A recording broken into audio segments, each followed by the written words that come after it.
Hello అక్కాయిలు, ఎలా ఉన్నారు? అందరూ బాగున్నారా? ఇవాళ మిల్ మేకర్ కర్రీ అనమాట. మిల్ మేకర్స్ని ముందుగా వేడి నీటిల్లో కొంచెం కడిగి కొంచెం వాటర్ పిండేసేసుకొని పక్కన పెట్టుకున్నాను అనమాట. దాంట్లోకి కొంచెం ఆయిల్ పోసుకొని చెక్క లవంగాయ మొగ్గ వేసి వేపుకున్నాను. తర్వాత ఆనియన్స్, పచ్చిమిర్చి, టొమాటో ఇవి కొంచెం మగ్గేలాగా వేసాను అనమాట. మగ్గిన తర్వాత కొంచెం ఉప్పు, కొంచెం పసుపు, కొద్దిగా అల్లం వెల్లుల్లి పేస్ట్ వేసాను. వేసిన తర్వాత చూడండి, అల్లం వెల్లుల్లి పేస్ట్ కూడా వేసాను అనమాట. వేసిన తర్వాత అది మగ్గుతూ ఉందన్నమాట. మగ్గుతుంటే ఈలోగా నేను ఒక చిన్న విషయం చెబుతానండి. అంతకుముందు పెట్టానే మిల్ మేకర్ కర్రీ వండాను అనమాట మా వారు ఉండగా. అప్పుడు ఏమైందంటే మా పిల్లలకి నచ్చలేదు. ఇంకొకసారి మిల్ మేకర్ కర్రీ వండామంటే ఊరుకోని అని అన్నారు. మా ఆయన్ని అడిగితే ఏం మాట్లాడకుండా బాగానే ఉంది అని అన్నారు.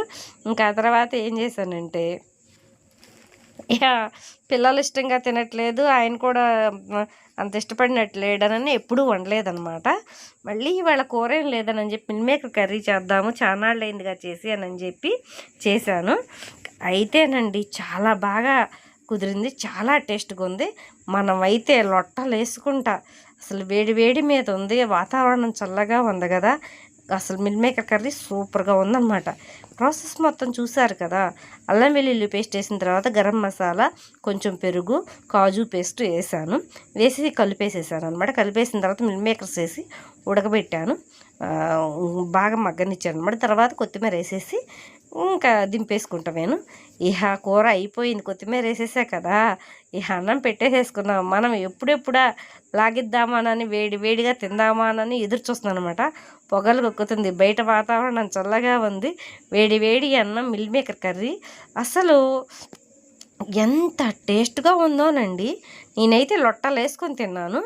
మా పిల్లలకి పెడితే మాత్రం ఒక్కరూ కూడా అంటుకోలేదండి.